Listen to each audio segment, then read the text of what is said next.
Hello ladies and gentlemen, welcome to the Game Hub. I'm your host Gimmick, and I've noticed that in a majority of video games I've played overall, and one thing a lot of other YouTubers have noticed is that how many different types of boss fights there are that are actually pretty intriguing and very unique.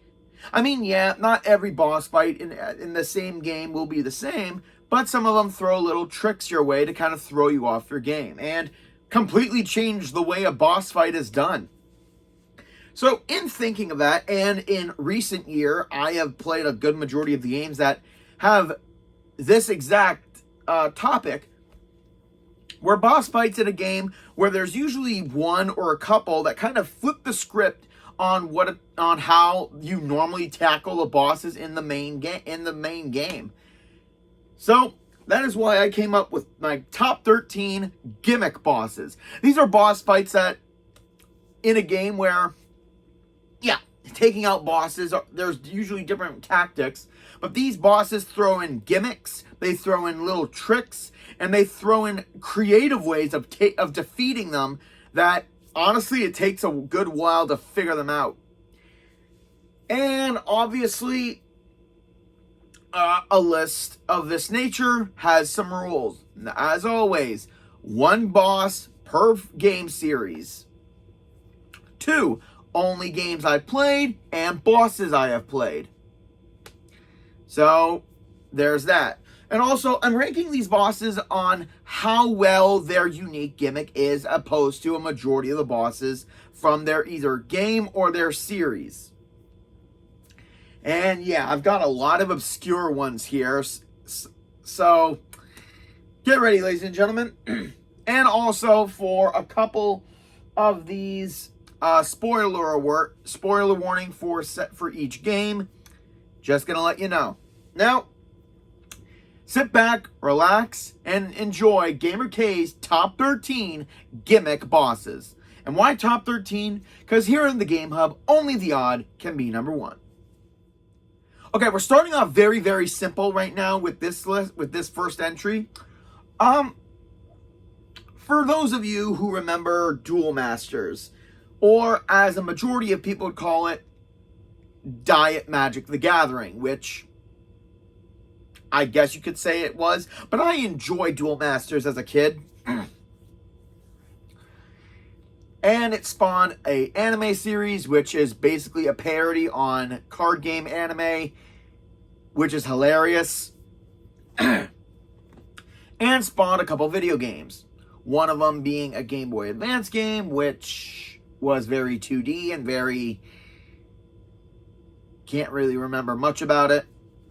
And the PlayStation 2 version, Duel Masters Cobalt, which had its own unique story, which had its own characters and only had cards from a couple of the packs when it first came out.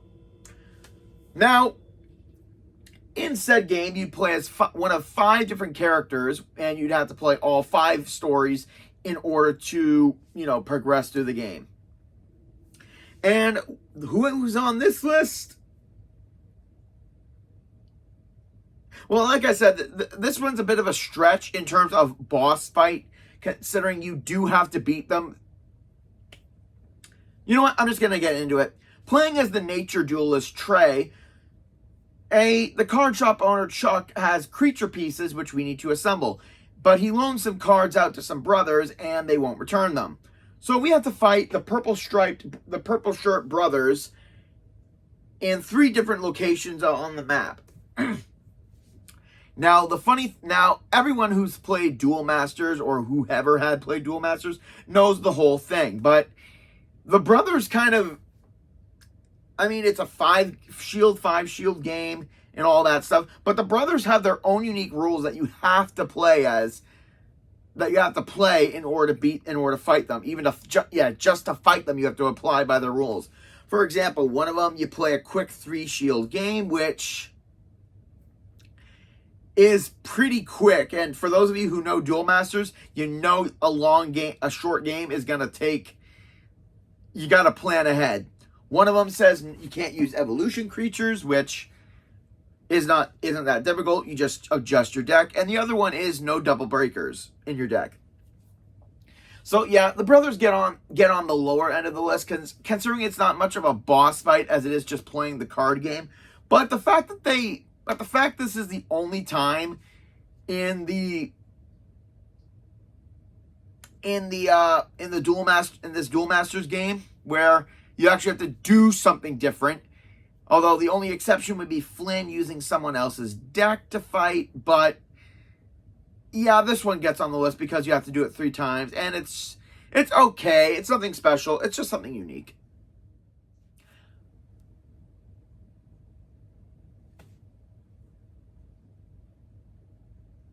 Yeah. This one's a pretty good one. Even though, again, low on the list and actually should have been lower than the brothers, but from Oogie's Revenge, we've got Dr. Finkelstein. Yeah, I know what some of you are thinking who have played the game. Isn't the only boss that is different from every other boss in Oogie's Revenge technically the fire and ice monsters near the end of the game? Yeah, they don't have a song, or you don't have to do a dancing, but I consider those two more like oversized enemies than bosses. Dr. Finkelstein gets on this list for being the 3rd boss in the game, and honestly, has the only original song. Yeah, somehow Finkelstein, either he bribed the musicians or whatever, he got his very own song just for the game. And it's actually pretty enjoyable, basically accounting everything that's happened so far. And his boss fight is also pretty good. Being in the center of on the top of his laboratory, he creates a device that spins claws throughout the arena. So even though you're attacking him, you gotta be on the move so you don't get hurt. And also during certain parts of the song, he'll release electrical beams that shock you 3 times. Well, it will try to shock you after you hit the. And again, what makes this boss kind of a gimmick is that you're not technically fighting Finkelstein. You're more fighting off the machines and hurt and damaging them, which is pretty enjoyable. And then once you collect enough music notes, it's the same song and dance as always. Song and dance? Who wrote that? But overall, also, there is a secret way to fight this boss, which is before you go into the lab, you go back to Sally and she'll make you the deadly nightshade soup, which will put Dr. Finkelstein to sleep for the first half of the boss fight. But that's not the only way to fight him. After you stun him with the music note dancing attack, I don't know what to call it, you'll have to get behind him and open up his head and throw in his actual brain outside of the corrupted one Oogie gave him. Yeah, you throw in the brain twice and you basically beat the boss fight. It's basically just the machine fighting, the soup, and the brain that give him on the list. But the fact that it's practically easy, considering right before the boss fight starts, Jack explains to the player how to do it. So there's not that much challenge in it if we're spelled out how to do it. That one's a no-brainer. Okay.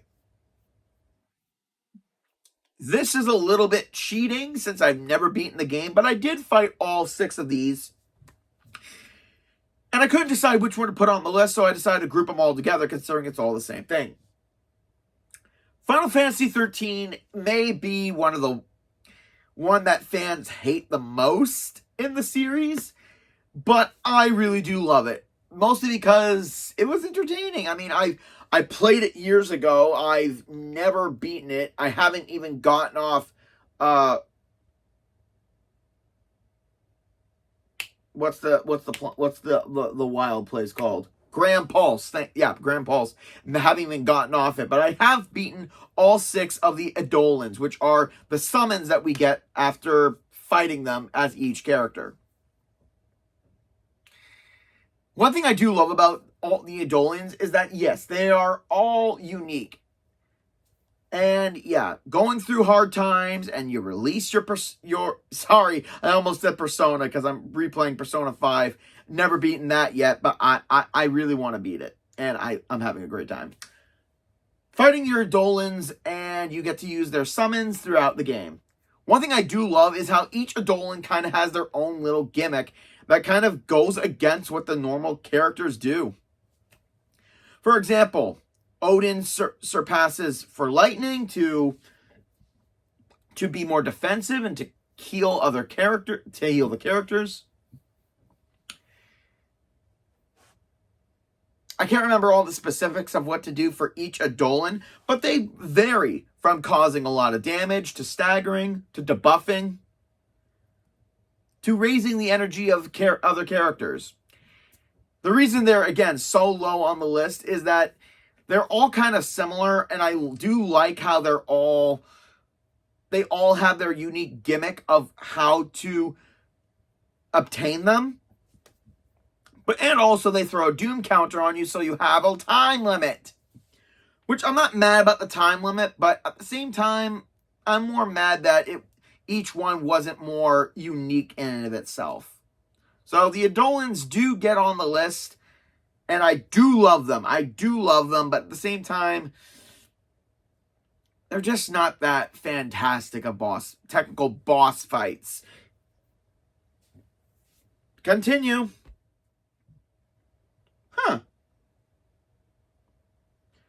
So far, so good. I haven't mentioned Kingdom Hearts once. Okay, yeah, we're getting one on here. Ironically, his position on this list is also his position in the organization. I mean, when you think of gimmick bosses and Kingdom Hearts, what usually comes to mind? Dance, water, dance. Not you! I'm pretty sure he'll be on an annoying bosses list on someone in the future. But sadly, no, just one up on him. I am talking about Kingdom Hearts 2's Luxord, which I love this dude. I really, really love Luxord. And if it wasn't for Kingdom Hearts 3, he's up there with knowing more than he should, and I do love that. But his boss fight in Kingdom Hearts 2 is what gets him on the list. When I first saw him dealing with cards, I thought it was going to be a pretty easy boss fight. Until he completely changes the game and makes everything a time battle.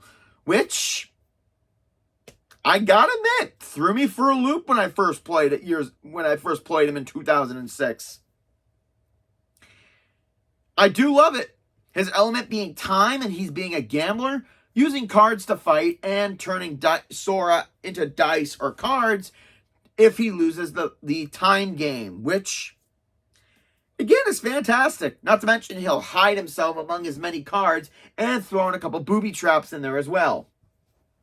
But the one thing that makes Luxord a great gimmick boss is that he's the only one affected by his gimmick, with having to decrease the time meter of each character, of both him and Sora, in order to fight.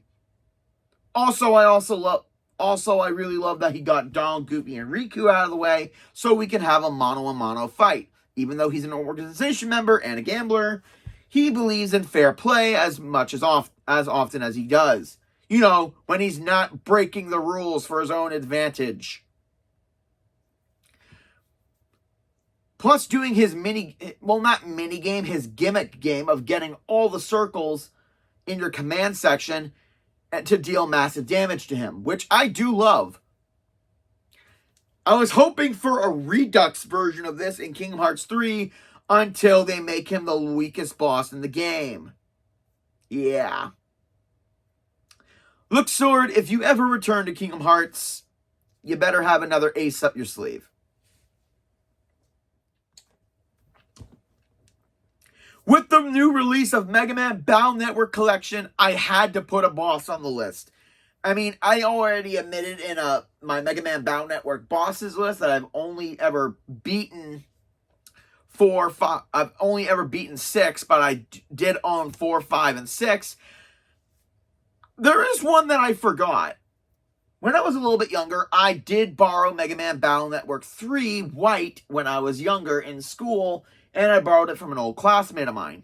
And yes, I did return it, but no, I did not beat it. So yeah, talking about Battle Network 3, where a majority of these bosses come out in Mega Man Access, which is the anime, there's only one that kind of fits the term gimmick boss. And it's Anakin Skywalker's worst nightmare, because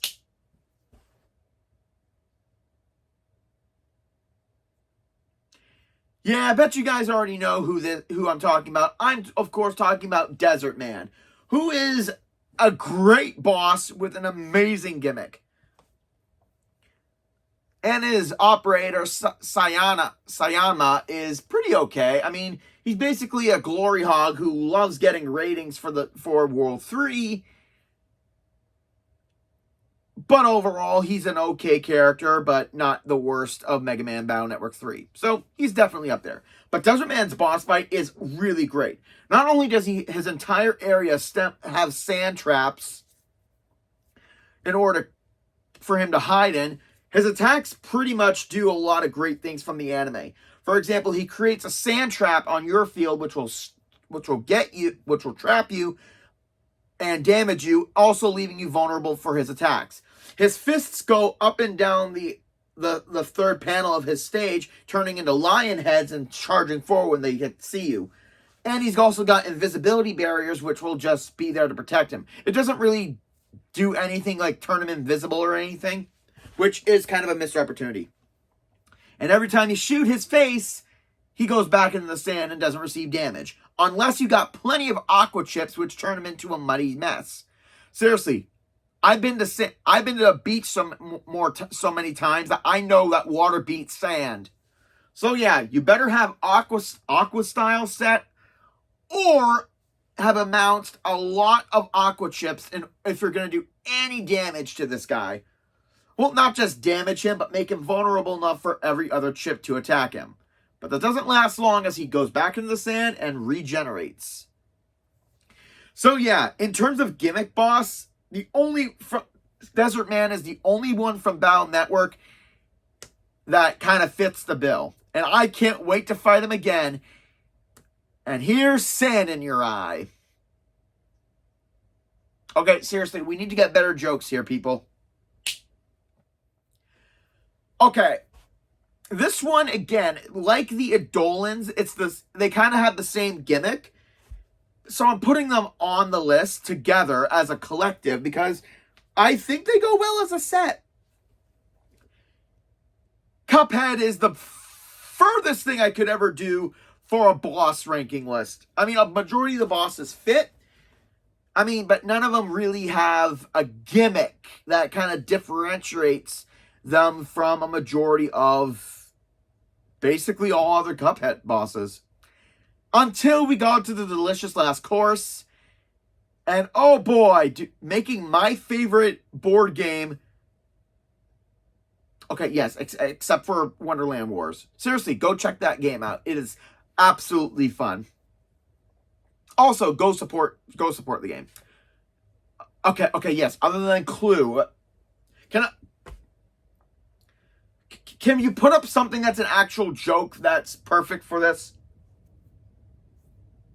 Yeah, that'll do. The King's Gauntlet in the DLC for Cuphead definitely fits the description of a gimmick boss. The King go throughout as you go through each boss and continue throughout the level. The King will drop his ladder on you for you to challenge the next fight.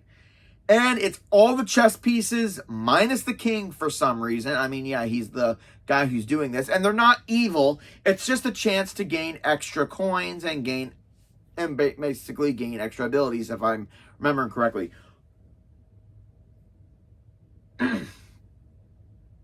And what makes this a big gimmick boss? Well, for starters, you get all your weapons taken away, and all you can do is parry, because all of these chess bosses have the pink parry on them, and that's the only way to damage them. From the pawns jumping off the rafters and running towards you, so you have to parry their heads, to this goofy-looking knight, which is a horse, where you gotta parry his mane. But be careful, or else he'll swing his blade at you, and he'll fake you out as well. to the bishop, where you got to light all the candles and to make his head parryable, and do this multiple times. To the executioner rook, who's flinging severed heads at you, and you got to bounce them back at him. To the royal queen, who's in the background, and you got to shoot cannonballs at her by parrying the cannons. These guys get the King's Gauntlet gets on this list mostly because it does something that Cuphead never did and makes a boss feel unique. Instead of just shooting your weapons at them and dodging all their attack patterns, these bosses force you to just use the parry mechanic in order to damage them, which I think is pretty ingenious. And that's why they get a smidge higher on the list. Well, all I can say is checkmate to these bosses, and next game for the next one.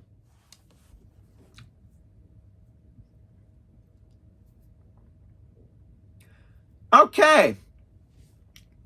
Now we're out of the game of chess, and we're going for something a little bit more musical. No Straight Roads is definitely an indie game that definitely needs to get more credit. It's unique, its bosses are unique, its atmosphere is unique, and nothing about it makes you want to throw a controller. Okay, I take that back. DK West is number 7 on the list. Mostly, you know what? I just love the character. And this is one of those things where you can hate the boss fight, but love a character. Being Zook's older brother, he kind of is told by Tatiana to kind of stop us with our rock revolution. And again, if you don't know what the hell he's saying, he's basically speaking Malaysian. And I do love how how that is heavily interpreted into his rap battle. Yes, I'm serious. We had DJing, we had Vocaloid, we had classic music, we have boy bands, we've got alternative. So why not have rapping? But this boss fight does not play out the way all the others do. It is one of the most infuriating things ever. For example, if we show, it's kind of a rail shooter kind of thing where we have hands on two sides of the screen, and we got to move them to avoid the raging bulls that are coming down and eat. And it's kind of rhythmically correlating to as DK West is rapping, or when Zook is rapping, or when Mayday is rapping for the final version. And it is one of the hardest things you will ever find in this game. That's a good thing and a bad thing. Also, when you get to the part where with DK West, his giant shadow comes up, and his hands will move throughout the sections throughout the sections, and you'll have to move Zook and Mayday around in order to hit the hands that are glowing in which positions they are, making the Shadow Man from Princess and the Frog throw in a Malaysian twist and some rap style, and you get a pretty amazing boss fight. The only thing that keeps it a little bit in the mid of the list is the last two. You have to fight this guy 3 times throughout the game. Okay, you don't have to. I mean, the first fight is mandatory, but the second and third fight are optional. And they get faster and faster, and you have to be so precise, because if you get hit, you lose health. And if you you run out of health, you have to do the boss fight all over again from the start. But one thing I do love about this boss fight, majorly, is the rap battle is more like brothers arguing about the problems that they had with each other. Like, Wes kind of being upset that Zook, he kind of showed Zook the ropes about music and stuff, and Zook basically took all of his friends, plus the girl that he liked. So, brother stuff. But I do love that at the end of the third battle, Mayday kind of plays rap peacemaker, and kind of sets the brothers up for to rekindle and to be okay with each other.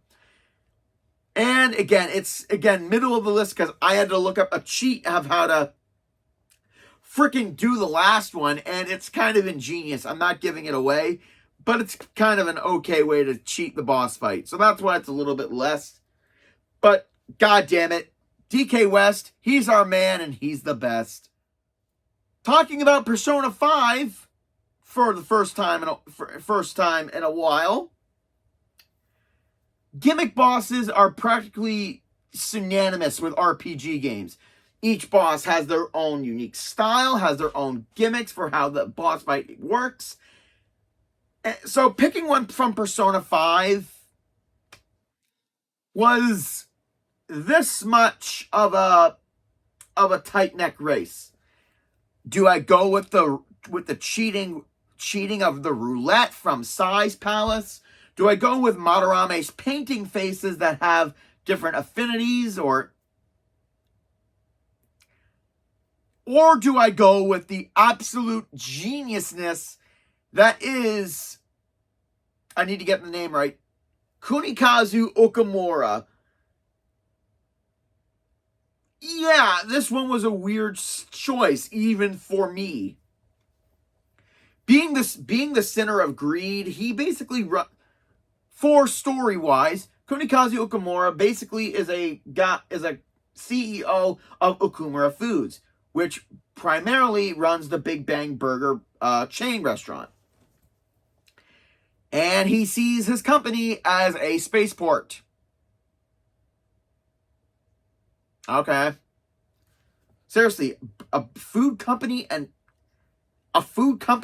spaceport? Seriously, did Star Wars start making a burger restaurant? Oh wait, they have already done that in Disney. So, foreshadowing? Basically, he runs his company and his employees like robots, and they're all disposable if they don't meet up with the quota, which is pretty bad. But then we get to his boss fight, and as challenging as it is and as infuriating as it is, it's pretty genius.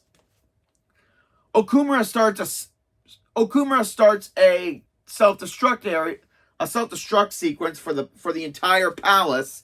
So we have a limited amount of time to beat him. 30 minutes to be exact. And that makes it even worse when he doesn't really fight us himself. Being the commander of his own spaceport, he gets the robots to fight for him.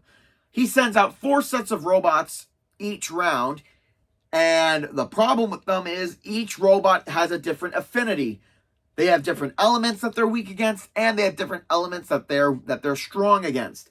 So shuffling your team around throughout the boss fight is essential. And then comes out the big ass executive, which needs to be destroyed almost immediately, but practically has no elemental weaknesses. So hopefully you've been buffing up your characters and your attacks, or else it's going to go sideways real freaking quick. Not only that, but he also uses the Big Bang attack, which is almost strong enough as a one-hit kill. So yeah, having to fight his robots, which they continue, and then having to attack him himself, makes the boss fight pretty fun and pretty challenging and worthy of a gimmick boss list. Only problem with it is I don't know, I kind of was hoping that Okumura would eventually fight for himself, realizing that his subordinates are useless, so he, I don't know, creates a Star Destroyer out of his floating chair. Although I will admit, Darth Sidious has the exact same chair, but even he gets his hands dirty now and then. This one's a bit of a weird one and comes from an unexpected source.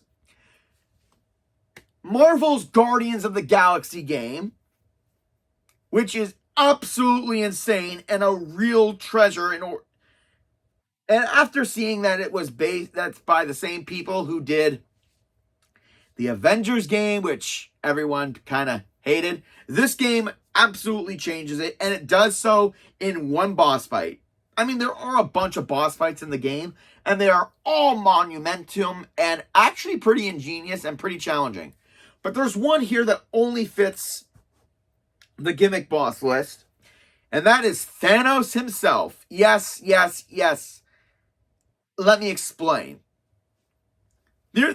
Almost near the halfway mark of the game, the evil entity, which is making people's fantasies come true in order to absorb their happiness. Are we sure we're not talking about Hugh Bliss here? I don't know. And we are stuck in Drax's fantasy, which is having his wife and daughter back. But before we can get to that, we have to fight Drax's greatest fear, which is Thanos. And yeah, in this canon, Thanos is dead at the hands of Drax, supposedly. Because that's something that was always done in the Guardians of the Galaxy, primarily, if I'm remembering correctly.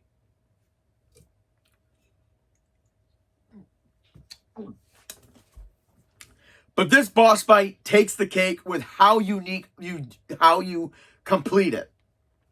In Drax's mind, we are basically surrounded by versions of Thanos, which aren't very tough, but they're not exactly weak either. So it's kind of a mixed. Also, every time we defeat them, more show up and they all get back up and keep fighting. Now, as the boss fight goes on, Mantis will basically be telling us what we should be doing in order to beat this boss fight. And it's absolutely psychological, and it works. Considering his greatest fear is failing to Thanos, a normal person like Drax would keep fighting and keep fighting. But the gimmick here is just give up. No, you're hearing me right. Just give up. Right around the halfway part in the fight, as the wording, I mean, they don't spell it out for you fully. They basically give you a small hint in the words that Mantis uses. Basically, after you fight a good while, just give up. Yeah, let yourself and your teammates die, and the boss fight is over. Showing that sometimes giving up is the best way to win. And it's absolutely insanity that they came up with that in this game, but it overall works. Giving up to your...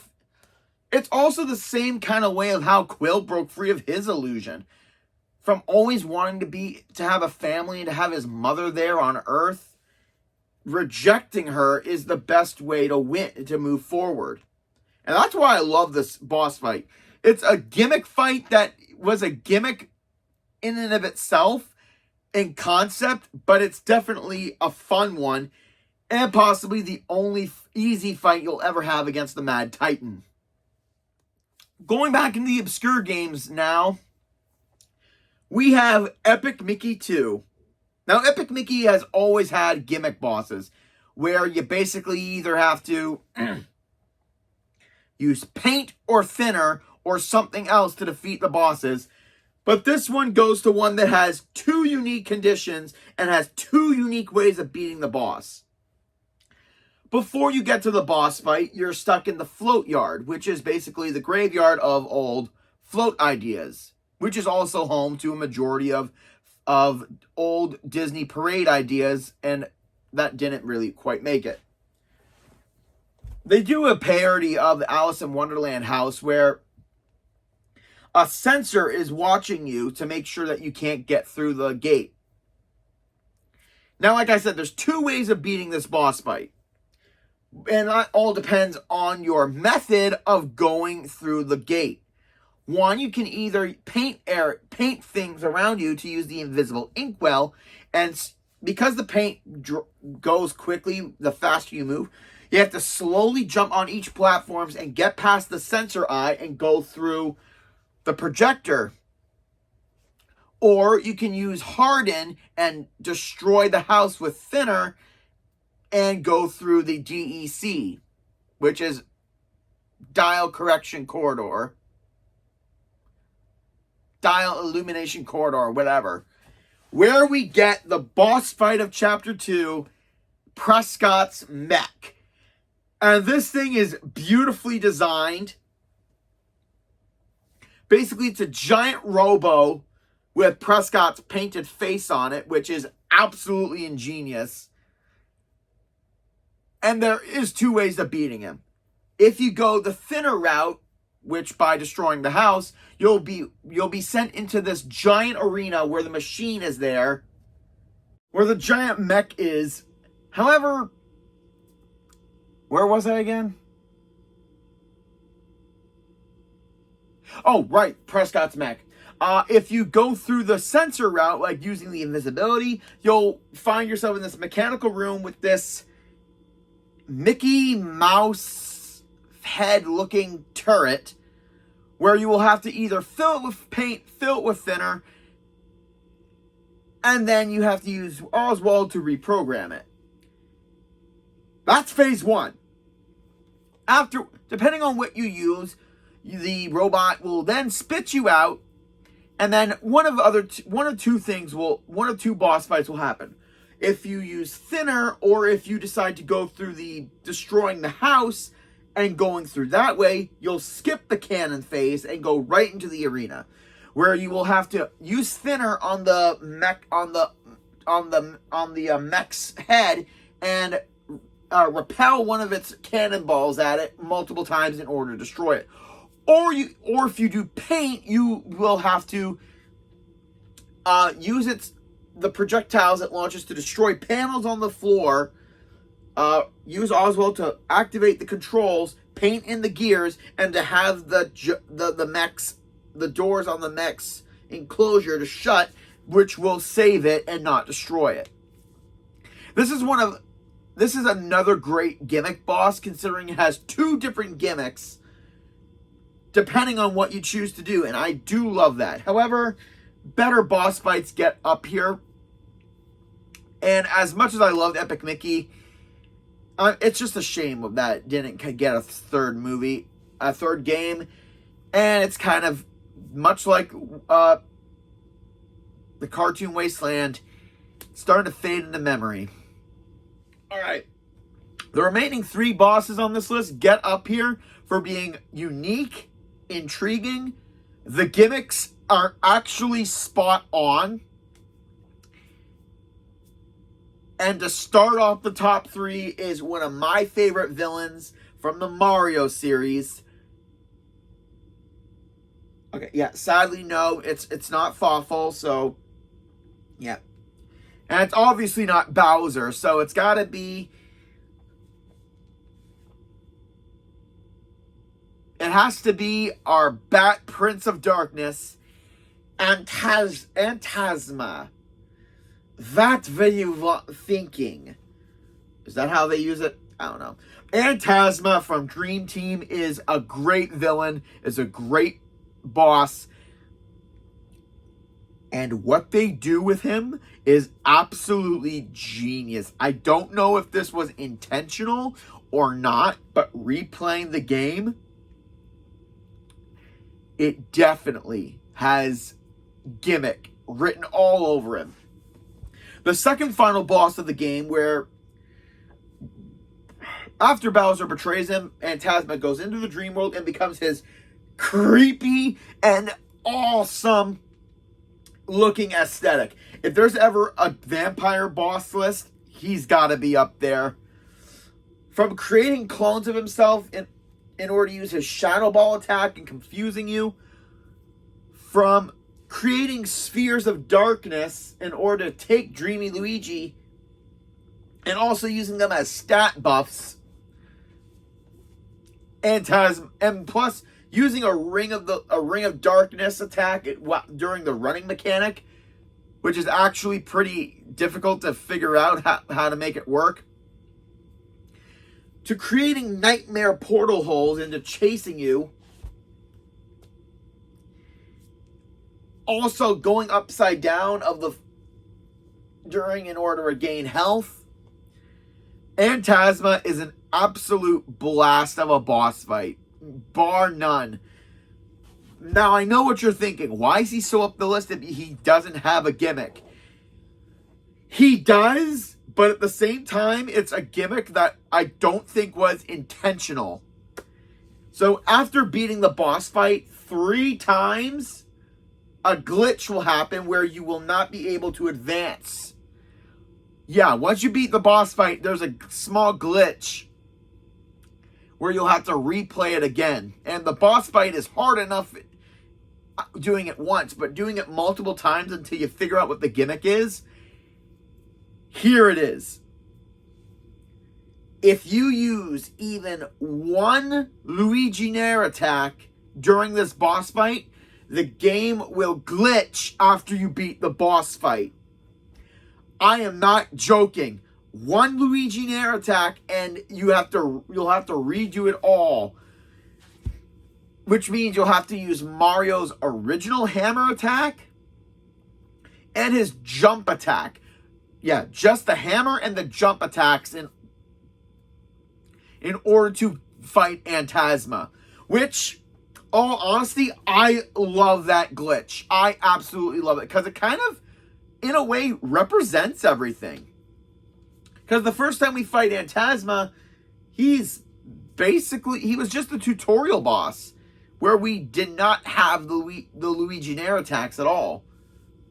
In fact, in the first bit, when we first fight Phantasma, it's when he creates Dreamy Mario, and we have to fight ourselves, where he has the majority of the special abilities, and we have no Luigi Nair attacks whatsoever. We don't get them until later in the game, and we don't even have the hammer yet. So all we have to do is jump.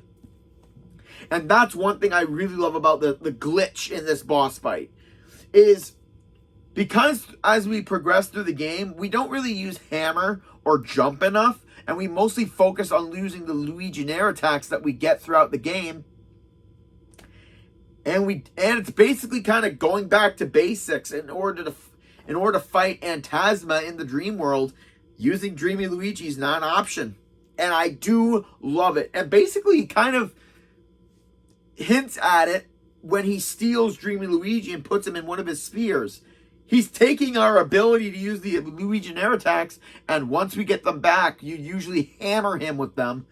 But in this boss fight, going back to basics kind of works out. And I love, love, love. If that was intentional, it's one of the coolest and most amazing gimmicks I've ever seen. Now, when it comes to boss fights, the Arkham series kind of is a hit or miss.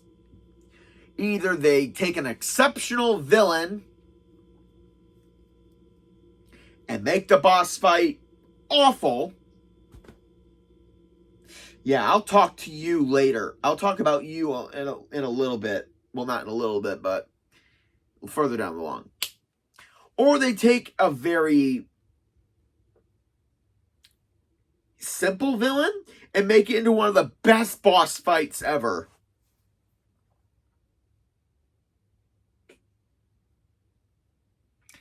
Yeah.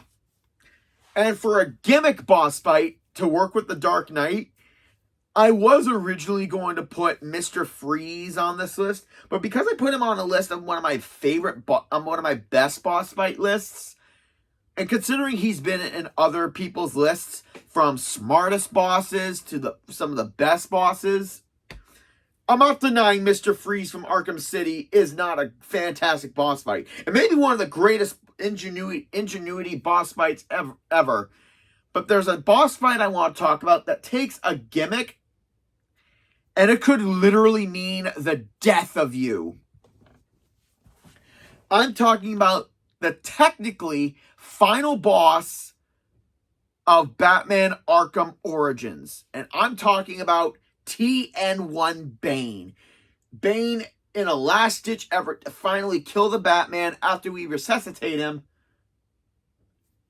he injects himself with the experimental serum and turns into this freakish monster, which will later be replaced with another freakish monster.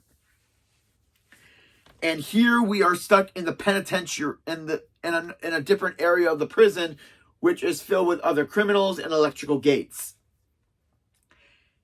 Now this is a great boss fight because the Gimmick is basically a game of cat and mouse, where we are hiding from Bane because he is so freakishly strong that he could literally kill us. But actually, they do. Throughout this boss fight, you are in a small square corridor which has an outer perimeter and the perimeter in the middle. And there's also wall grates and grates in the floor. And it is not easy to take down Bane. All your gadgets don't work. Nothing works. What you do is you sneak behind him to get behind him, and then you rodeo him throughout the corridors until you get to the electric wall and throw him into it. But be careful, because Bane smart a little bit still.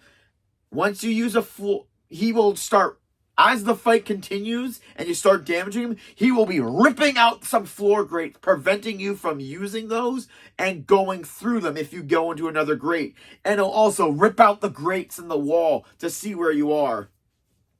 Also, once you take him down twice, and for the final time, your detective mode will be shut off because of a jammer in the area. So you will no longer be able to see where he is.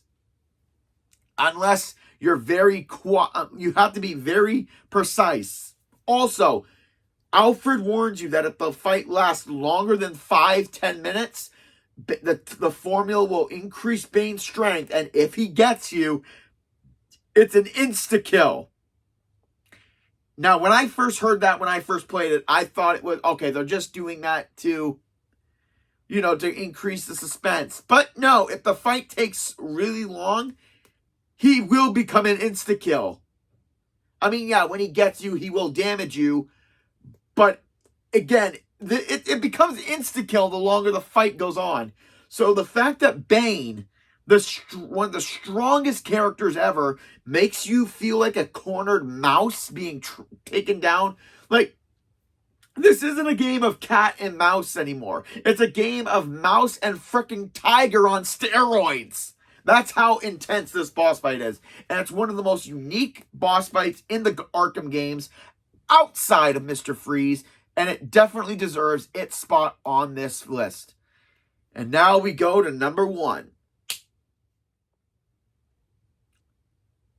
Perfectly honest, Bane or Mr. Freeze was going to get the top spot on this list. But basically, we're told how to beat him, basically. All these previous bosses were kind of told how to beat. But this boss fight, who's number 1, is unique. It definitely makes you think outside of the box. It doesn't tell you how to beat the Gimmick. And at the same time, it kind of screwed. I've watched a lot of boss videos throughout my life. And the one that was interesting was Psycho Mantis, where apparently you had to change out your game cartridge because he corrupts the game file. It's not him. It's something that does it from an unexpected source of an amazing Gimmick boss that has no right to be as amazing as it is. So, I'm building up the hype. So, what's the game? Do it.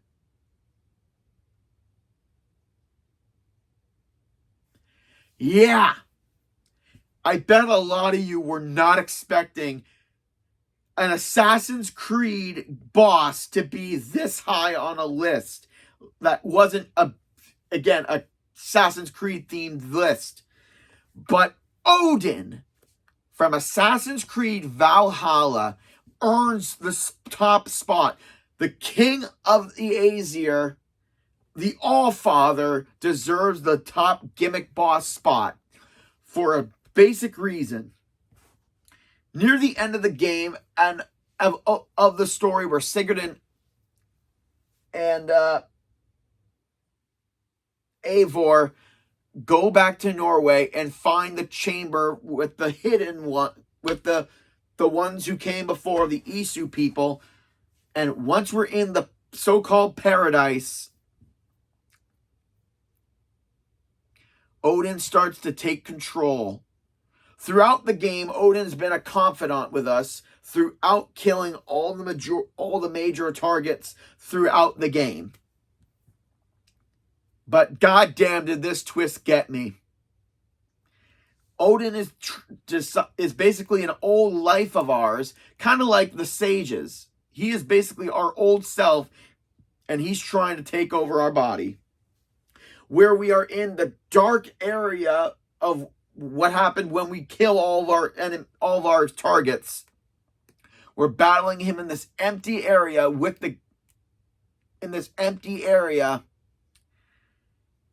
equipped with nothing but our basic axe from the beginning of the game, where Odin has his mighty spear.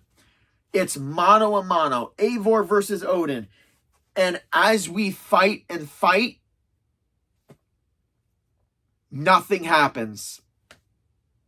And the best thing about this boss fight is that it doesn't tell you what to do, which I love. There are no hints.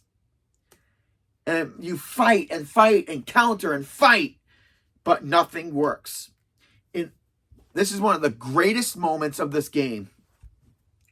Once you allow yourself to be hit and damaged enough, the gate behind us shines, and Eivor and all of our friends are there, wanting us to come with them to get out. And as we run once we stun Odin enough, we make our way to the gate. But he's able to drag us back to fighting him by dragging us through by our axe. No matter how many times I tried to counter him, to stun him long enough and get to the gate, he keeps pulling me back. This is a gimmick that Ubisoft, you're getting creative, guys. You go to your equip menu, you take the axe, and you unequip it. And you just run for the golden gate. And you end the boss fight. The fact that this game thinks that you just have to beat him enough times, but no. You gotta let yourself lose so that your friends and family will call out to you. And then when you try to get away, you're being forced back by the only item you have. This boss fight takes advantage of the way you equip all your items and your weapons and gear, and makes it the catalyst of you defeating this boss. By unequipping your weapon, because that's not what a Viking would do. A Viking would fight to the bitter end. But the way to fight Odin is just to run away. And it's such an amazing concept for the gimmick and for the story of the fight itself.